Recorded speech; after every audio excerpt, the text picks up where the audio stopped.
Assalamualaikum warahmatullahi wabarakatuh. Perkenalkan, saya Fistri Wulandari, mahasiswa Prodi Magister Pendidikan Matematika Universitas Negeri Padang. Pada video kali ini, saya akan membahas mengenai materi SMP kelas 8, yaitu koordinat kartesius. Yang mana KD-nya yaitu KD 3.2, menjelaskan kedudukan titik dalam bidang koordinat kartesius yang dihubungkan dengan masalah kontekstual. Kemudian KD 4.2 yaitu menyelesaikan masalah yang berkaitan dengan kedudukan titik dalam bidang koordinat kartesius. Baiklah, untuk dapat memahami mengenai materi koordinat kartesius ini, diberikan suatu permasalahan, yaitu diberikan suatu titik, yaitu di sini. Kemudian, dapatkah kita mendeskripsikan di mana letak dari titik ini? Jawabannya tentu saja tidak, karena tidak ada acuan yang dapat mendeskripsikan di mana letak titik ini. Untuk dapat mendeskripsikan letak dari titik tersebut, kita berikan suatu garis horizontal yang kita sebut dengan sumbu X. Kemudian, garis vertikal yang kita sebut dengan sumbu Y.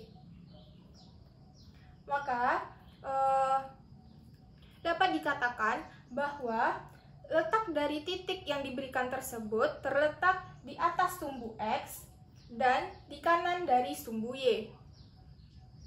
Untuk lebih jelasnya, titik terletak di atas sumbu X yaitu sebanyak 1, 2, 3, 4, sebanyak 4 satuan. Maka di atas sumbu X 4 satuan, yaitu 4 satuan di atas sumbu X. Kemudian terhadap sumbu Y kita hitung lagi 1, yaitu terletak di samping kanan sumbu Y sebanyak 1 satuan. 1 satuan di samping kanan.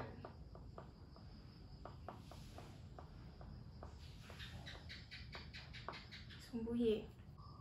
Maka dari permasalahan tersebut dapat kita simpulkan bahwa koordinat kartesius adalah suatu sistem yang berguna untuk menentukan posisi suatu titik atau benda atau unsur geometri yang memiliki acuan sumbu X dan sumbu Y. Selanjutnya, kita masuk ke submateri bidang koordinat kartesius, di mana titik perpotongan antara sumbu X dan sumbu Y ini dari titik potong ini menuju ke kanan, ini disebut dengan X positif. Kemudian dari titik potong menuju ke atas, itu kita sebut dengan Y positif. Kemudian dari sini menuju garis ke kiri, itu kita sebut dengan X negatif. Dan garis dari titik potong ini sampai ke bawah itu kita sebut dengan Y negatif. Selanjutnya, titik potong antara sumbu X dan sumbu Y ini kita sebut titik asalnya, yaitu titik 0,0. Kemudian, bidang koordinat kartesius ini terbagi menjadi 4 kuadran. Ada kuadran 1, kuadran 2, kuadran 3, dan kuadran 4. Di mana kuadran 1 ini memiliki syarat X besar dari 0, Y besar dari 0. Kemudian untuk kuadran 2, X kecil dari 0 dan Y besar dari 0. Dan untuk kuadran 3, X kecil dari 0 dan Y kecil dari 0. Dan yang terakhir yaitu kuadran 4, syaratnya yaitu X besar dari 0 dan Y kecil dari 0. Selanjutnya diberikan satu gambar, yaitu gambar Dena SMP Tunas Bangsa pada koordinat kartesius. Dari Dena yang diberikan tersebut, apa saja informasi yang dapat kita peroleh? Yang pertama yaitu kelas 7, yaitu kelas 7 berada pada kuadran 1, perpustakaan dan kelas 8 berada di kuadran 2, kemudian kantor dan parkir berada di kuadran 3, dan kelas 9 berada di kuadran 4. Selanjutnya, posisi titik terhadap sumbu X dan sumbu Y.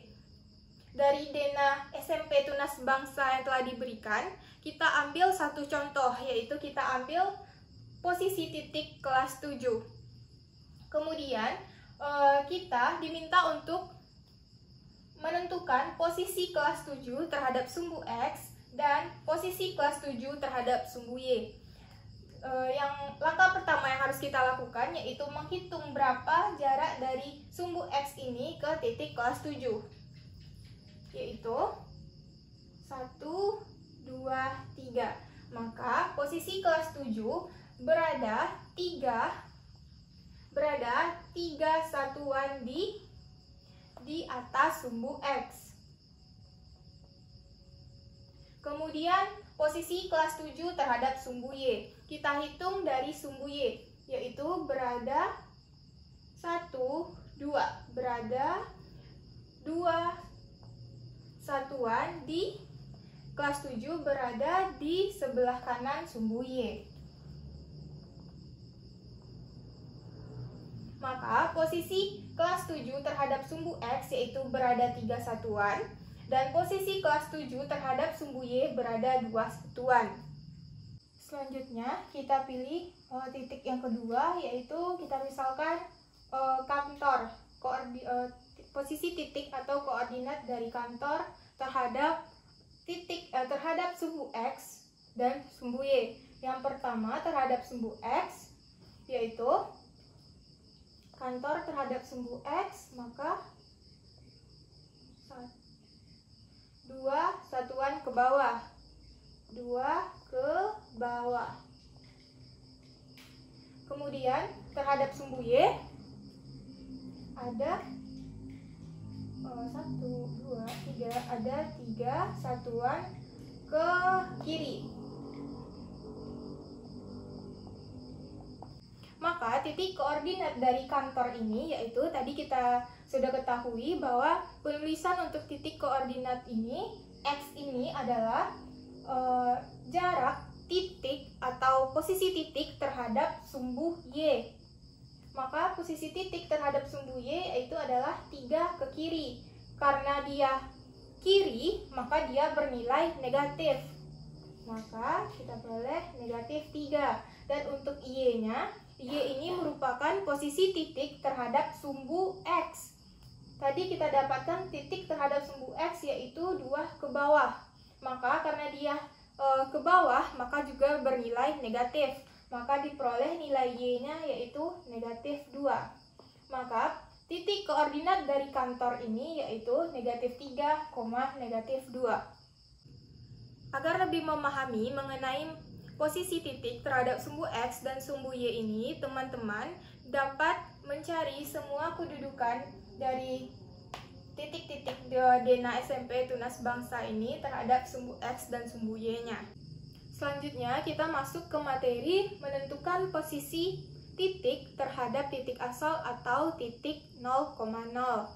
Di sini kita diberikan 2 buah titik, yaitu yang pertama titik atau kedudukan dari Budi, kemudian titik yang kedua yaitu posisi titik atau kedudukan dari sekolah yang berada di titik asal atau titik 0,0. Kemudian yang ditanya di sini yaitu bagaimanakah posisi Budi terhadap sekolah. Langkah yang dapat kita lakukan yaitu kita hitung dari karena yang ditanya di sini adalah posisi Budi terhadap sekolah, maka kita hitung dari kedudukan sekolah, yaitu maka 2 satuan ke atas dan kita hitung dari sini ada 3 satuan ke kiri. Atau bisa juga dari posisi sekolah ini kita menuju ke sini, maka kita dapatkan 3 satuan ke kiri dan 2 satuan ke atas. Maka koordinat titik yang kita peroleh adalah koordinat titik dari X, Y yaitu negatif 3 dan X-nya negatif 3 dan Y-nya 2. Maka kita peroleh koordinat titiknya yaitu negatif 3,2. Materi yang berikutnya yaitu menentukan posisi titik terhadap titik tertentu atau titik A, B. Di sini diberikan dua buah titik, yaitu titik atau kedudukan dari rumah sakit, dan yang kedua yaitu posisi titik atau kedudukan dari ambulans. Yang ditanya di sini yaitu bagaimanakah posisi dari ambulans terhadap rumah sakit. Yang pertama yang harus kita lakukan yaitu menentukan titik koordinat dari ambulans dan rumah sakit. Maka koordinat titik dari ambulans yaitu kita peroleh 3, negatif 2. Dan titik koordinat dari rumah sakit yaitu negatif 1,2. Setelah didapatkan titik koordinat masing-masingnya, di mana ambulans yaitu 3, negatif 2, dan rumah sakit yaitu negatif 1,2. Kemudian, karena yang ditanya di sini adalah posisi ambulans terhadap rumah sakit, maka kita mulai dari titik rumah sakit ini. Bagaimana caranya kita dari rumah sakit menuju ke ambulans? Tentu saja, untuk dari rumah sakit menuju ke ambulans, kita dapat menuju ke kanan terlebih dahulu atau ke bawah terlebih dahulu. Di sini kita pilih yang dari kanan terlebih dahulu, yaitu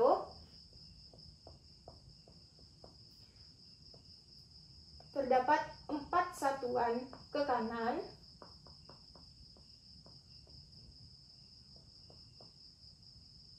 kemudian ke bawah 4 satuan ke bawah. Karena kita peroleh 4 satuan ke kanan dan 4 satuan ke bawah, maka koordinat titik dari ambulans terhadap rumah sakit ini yaitu 4, negatif 4.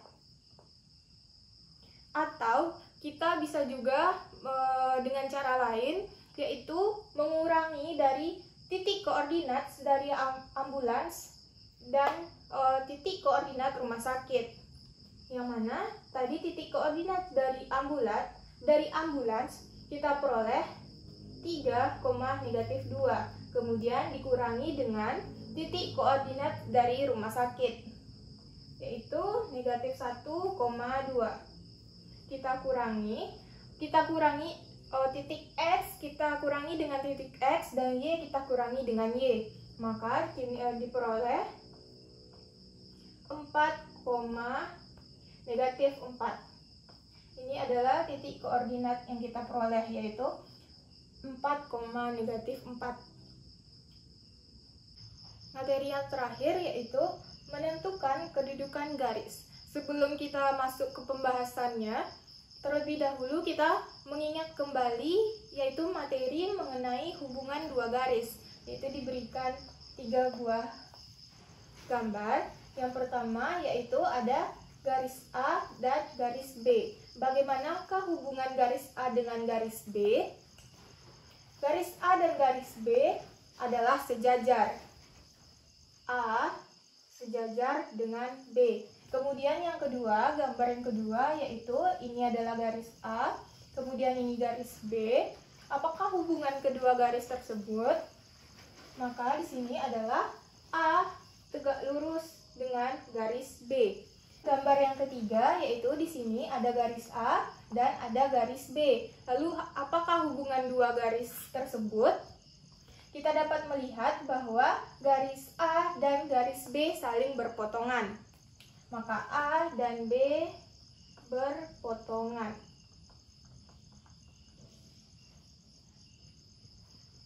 Yang pertama yaitu garis A sejajar dengan garis B.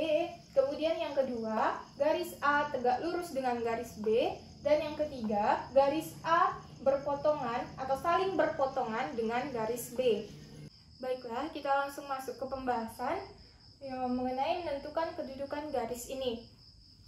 Terdapat bidang koordinat kartesius di mana ada garis L, yang garis yang berwarna merah ini adalah garis L. Kemudian, bagaimanakah kedudukan garis L terhadap sumbu X dan terhadap sumbu Y? Kita lihat garis L terhadap sumbu X terlebih dahulu.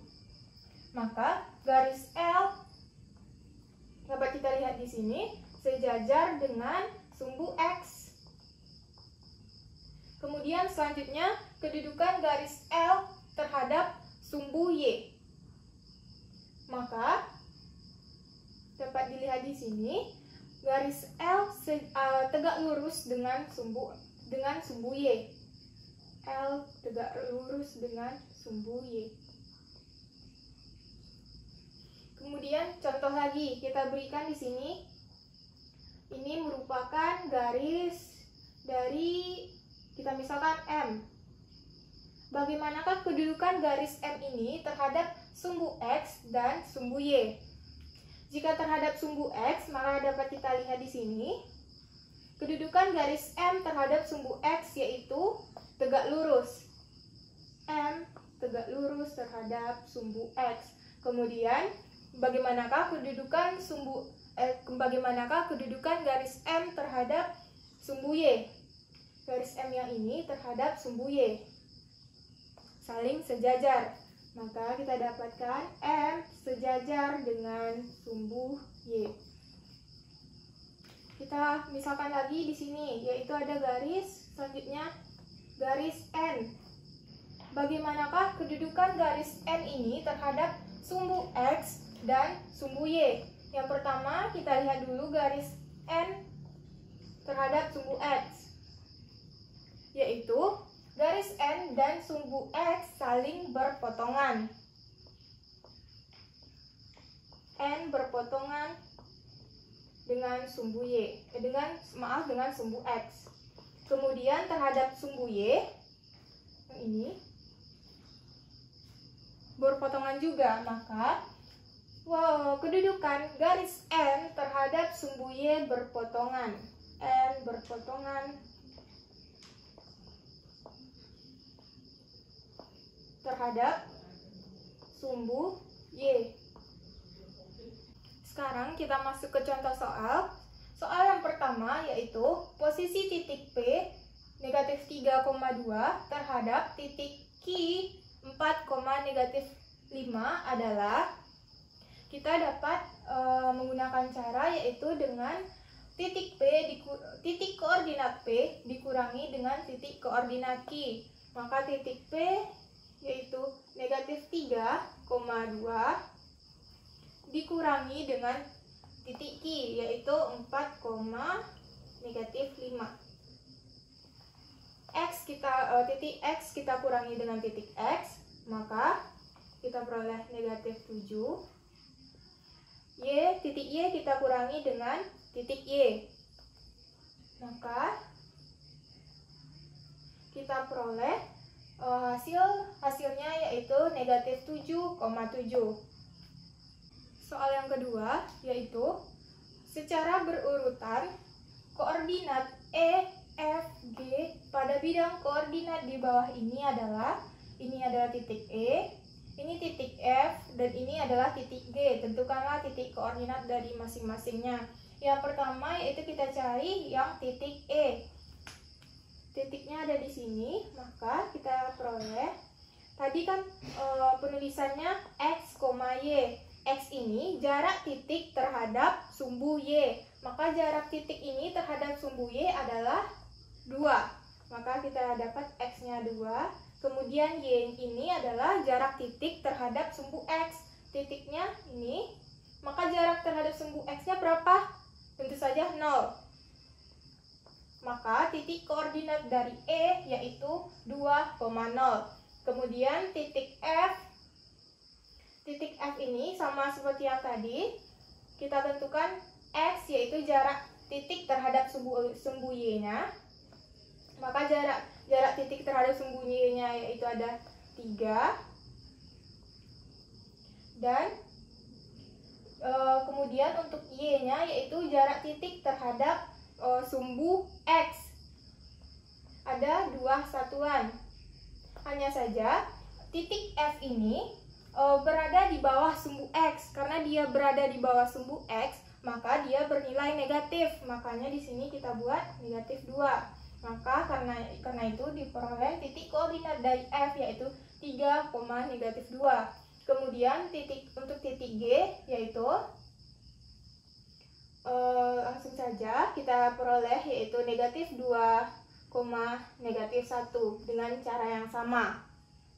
Maka secara berurutan koordinat EFG adalah 2,0, kemudian 3, negatif 2 dan negatif 2, negatif 1.